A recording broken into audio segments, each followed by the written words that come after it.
អ្នកដែលឈឺស្មាហើយនៅឈឺនៅតំបន់នេះឈឺសន្លាក់មួយឬក៏ជាក់លាក់នៅតំបន់នេះទេបើសិនជាខ្សោយនៅផ្នែកខាងក្នុងវាឲ្យរោគសញ្ញានៃឈឺខាងក្រៅជាសាច់ដុំនៅខាងក្រៅនេះឈឺវាឲ្យរោគសញ្ញានៃការឈឺចុករយឬក៏តំបន់មកនៅម្ដុំនេះអីជាដើមសូមស្វាគមន៍អ្នកទាំងអស់គ្នាដែលចូលមកកាន់ Channel YouTube របស់ខ្ញុំ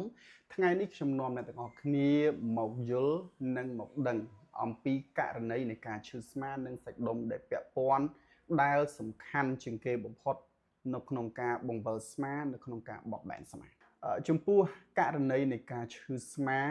ឬក៏ឈឺនៅតំបន់ម្ដុំស្មាវាមានសាច់ដុំសំខាន់ចំនួន4ដែលជាប់ពាក់ព័ន្ធទៅនឹងការឈឺស្មានិងអ្នកទាំងអស់គ្នាឧស្សាហ៍ជួបញឹកញាប់បំផុតឧទាហរណ៍ថាយើងគេងមិនស្រួលយើងលេងកីឡាមិនស្រួលក្រិចថ្លោះដោយប្រការណាមួយដោយមិនបានដឹងអំពីមូលហេតុហ្នឹងក៏វាអាចតាក់ទងទៅនឹងបញ្ហាសាច់ដុំ4ហ្នឹងដែរសាច់ដុំ4ដែលជាប់ពាក់ព័ន្ធបើយើងនិយាយសាមញ្ញទៅសាច់ដុំនៅផ្នែកខាងក្រោយហើយនិងសាច់ដុំនៅប្រឡោះក្លៀករបស់យើងដែលភាសាអង់គ្លេសគេហៅថា infra supraspinal tooth និងសាច់ដុំ teres minor major បាទប៉ុន្តែនៅក្នុងនេះខ្ញុំគ្រាន់តែលើកអំពីករណីនៃអ្នកជំងឺមួយដែលគាត់សួរខ្ញុំដែលគាត់ឆ្ងល់ថាហេតុអីនៅពេលដែល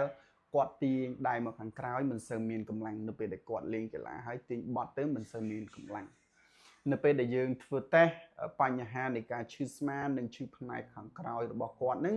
គឺរកឃើញថាមានបញ្ហាឈឺសាច់ដុំ supraspinatus គឺសាច់ដុំនៅផ្នែកខាងក្រោយបាទនិង infraspinatus គឺវាជាគូនឹងគ្នានៅពេលដែលយើងធ្វើតេស្តហើយរកឃើញថាការឈឺស្មានិងការលេងគីឡូរបស់គាត់នឹងគឺពិបាកនឹងគឺដោយសារតែមានបញ្ហាសាច់ដុំមួយនឹងចុះចំពោះអ្នកទាំងអស់គ្នាបើសិនជាអ្នកទាំងអស់គ្នាជួបនៅបញ្ហាហ្នឹង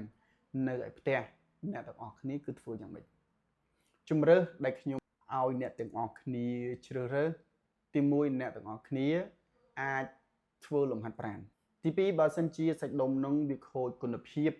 នៅពេលដែលសាច់ដុំនឹងវាឈឺយូរទៅវាធ្វើឲ្យមានដំបៅមានរបួសមានចំណុចបង្កហេតុច្រើននៅលើសាច់ដុំមួយហ្នឹងគឺយើងអាចសួរនាំ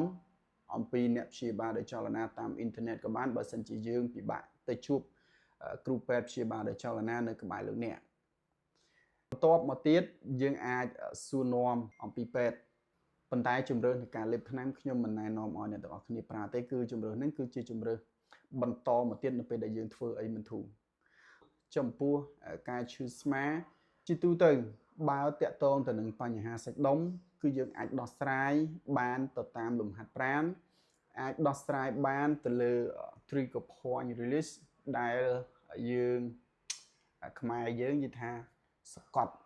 ដោយធ្វើសរសៃហ្នឹងទៅរកចំណុចដែលឈឺហើយដើម្បីដោះស្រាយនៃបញ្ហាទាំងអស់នោះឬក៏អ្នកទាំងអស់គ្នាអាចធ្វើលំហាត់ប្រាណឬក៏អ្នកទាំងអស់គ្នាឧទាហរណ៍ដូចខ្ញុំជាអ្នកធ្វើវីដេអូនិយាយអំពី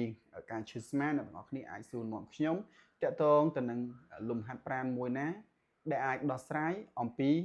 បញ្ហានៃការឈឺស្មារបស់អ្នកទាំងអស់គ្នានឹងបានខ្ញុំលើកឧទាហរណ៍មួយអ្នក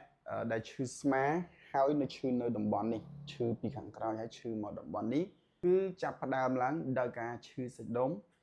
infraspinatus ឧទាហរណ៍ថាយើងពុតទប់ហើយយើងលើកដៃមកវាអត់មានកម្លាំងខាងនេះវារៀងមានកម្លាំងជាងអញ្ចឹងលំហាត់ប្រាណដែលយើងត្រូវដោះស្រាយនៃករណីមួយនោះគឺយើងទាញហើយបង្វិលដៃចេញមកខាងក្រៅយកមានអីអឹបទប់មានអីអឹបទប់បាទមានអីអឹបទប់ហើយយើងធ្វើប៉ុន្តែមុននឹងធ្វើអ្នកទាំងអស់គ្នាធ្វើលំហាត់ប៉ុណ្ណឹងវាមិនជាបញ្ហាឬក៏ការប៉ះពាល់អីទេប៉ុន្តែការបានផលឬមិនបានផលអាស្រ័យទៅលើស្ថានភាពជាក់ស្ដែងដែលអ្នកទាំងអស់គ្នាកំពុងតែកើតមានអញ្ចឹងហើយចំពោះអ្នកដែលឈឺស្មាដូចដែលខ្ញុំនិយាយឧទាហរណ៍ថានៅពេលដែលយើងកាន់ចង្កូតម៉ូតូគឺពិបាកនៅពេលដែលយើងបើកឡានយូរគឺពិបាកគឺរយបាទគឺពិបាកនឹងការរយគឺឈឺចុកចាប់រកមូលហេតុមិនឃើញនៅពេលដែលយើងម៉ាស្សាធូរបានមួយពេលនៅពេលដែលយើងលេបថ្នាំឬក៏ពេលដែលយើងព្យាបាលតាមជំរើសណាមួយគឺធូរបានតិចតួចដូច្នេះអ្នកទាំងអស់គ្នាលំហាត់ប្រាណដែលស្រួលនិងងាយអនុវត្ត ឧទាហរណ៍ថានេះជាកំសែងហើយយើងដាក់អែបនឹងឃ្លាយើងមានកស៊ូហើយយើងទាញដៃចេញទាញនេះចេញមួយទៀតយើងទាញចូលពីខាងក្នុងវិញបាទទាញចេញខាងក្រៅទាញចូលខាងក្នុងទាញចេញខាងក្រៅនិងទាញចូលខាងក្នុងទី1ដែលយើងទាញចេញក្រៅគឺយើងផ្ដោតសំខាន់នៅលើសាច់ដុំនៃផ្នែកខាងក្រោយ infra និង supra និង thorax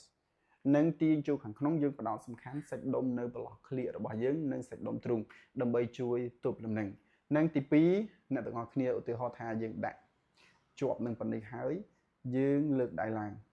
បាទលើកដៃឡើងគឺយើងផ្ដោតសំខាន់ទៅលើសន្លាក់ស្មាដើម្បីឲ្យសន្លាក់ស្មាហ្នឹងវាមានចលនាល្អដើម្បីឲ្យសាច់ដុំនៅគ្រប់នៃតំបន់ស្មាហ្នឹងវាធ្វើការបានស្រួលនេះគឺជាលំហាត់ដែលខ្ញុំឲ្យអ្នកទាំងអស់គ្នាអនុវត្តទាំង3គឺងាយសម្រាប់អ្នកទាំងអស់គ្នាណាដែលមានបញ្ហាឈឺស្មាក៏ប៉ុន្តែសូមបញ្ជាក់ថាការឈឺរបស់យើងគឺវាមានលក្ខណៈខុសៗគ្នាការធ្វើលំហាត់ប្រាណវាអាចជួយដោះស្រាយនៃបញ្ហាសាច់ដុំនៃបញ្ហាសន្លាក់ឲ្យយើងបានធូរស្បែកឡើងចុះបើក្នុងករណីអ្នកទាំងអស់គ្នាគ្រាន់តែលើកស្មាលើកមិនរួចផងនោះជាករណីមួយផ្សេងនោះជាការឈឺមួយផ្សេងសម្រាប់ពួកយើងដែលមានបញ្ហាបែបនោះបញ្ហាដែលឈឺខ្លាំងបែបហ្នឹងគឺយើងត្រូវការពេលវេលាយើងត្រូវការស្ដារតិចដើម្បីឈានទៅដល់កម្រិតមួយដែលយើងអាចធ្វើលំហាត់ប្រាណបានខ្លាំងចំពោះអ្នកដែលមានបញ្ហាឈឺស្មាគ្រាន់តែទាញមកខាងនេះដៃយើងខ្សោយហើយយើងទាញមកខាងលើនេះដៃរៀងខ្សោយរៀងរយទី1យើងពង្រឹងក្រោយពេលដែលពង្រឹងហើយយើងអាចលាដៃហើយយើងពន្យឺតវាខ្លះមកបាទពន្យឺតប៉ុណ្ណឹងខ្លះហើយដាក់ដៃនេះដាក់អឹបនឹងជញ្ជាំងហើយយើងពន្យឺតសាច់ដុំទ្រូងយើងនេះមកខ្លះដែរបាទមួយទៀតលាដៃឲ្យត្រង់ហើយទាញដៃមកដើម្បីពន្យឺតសាច់ដុំដើមដៃរបស់យើងហើយនឹងសាច់ដុំនៅផ្នែកខាងក្រោយរបស់យើងនឹងឲ្យវាបានធូរខ្លះហើយយើងហាត់ពង្រឹងវាដើម្បីជួយដោះស្រាយនៃបញ្ហាយើងនឹងបានខ្លះដែរនៅក្នុងវីដេអូមួយនេះខ្ញុំផ្ដោតសំខាន់នៃការឈឺសាច់ដុំ rotator cuff ដែលវាដើរតួនាទីសំខាន់ជាមួយនឹងសន្លាក់ស្មារបស់យើងហើយនៅក្នុងនៃការឈឺដូចដែលខ្ញុំបានរៀបរាប់ការឈឺ rotator cuff គឺភាគច្រើនគឺមកពីការខ្សោយនៃសាច់ដុំរបស់យើងនោះទេវាមិនមែនជាឧទាហរណ៍ថាការឈឺសន្លាក់មួយឬគឺជាក់លាក់នៅតំបន់នេះទេបើសិនជាខ្សោយនៅផ្នែកខាងក្នុងវាឲ្យរោគសញ្ញានៃឈឺខាងក្រោយបើសិនជាសាច់ដុំនៅខាងក្រោយនេះឈឺវាឲ្យរោគសញ្ញានៃការឈឺចុករយឬក៏តំបន់មកនៅម្ដុំនេះអីជាដើមបាទបើសិនជាខ្សោយនៃសាច់ដុំទ្រូងនៅពេលដែលយើងទាញមកយើងអាចធ្វើតេស្តមើលសាច់ដុំយើងមួយណាវាអត់ដំណើរការជាងបាទនេះគឺការផ្ដោតសំខាន់ទៅលើ rotator cuff នៃការឈឺនិងការខ្សោយនៃសាច់ដុំមួយហ្នឹងគឺវាជាឥទ្ធិពលទៅដល់ការឈឺស្មារបស់យើងជាញឹកញាប់ប៉ុណ្ណេះបើសិនជាអ្នកទាំងអស់គ្នាមានចម្ងល់និងចង់សួរអ្វីបន្ថែមអាចសួរបានអ្វីដែលខ្ញុំអាចឆ្លើយបានខ្ញុំនឹងឆ្លើយបាយបាយជួបគ្នានៅវីដេអូក្រោយនៃវីដេអូលំហាត់ប្រាណ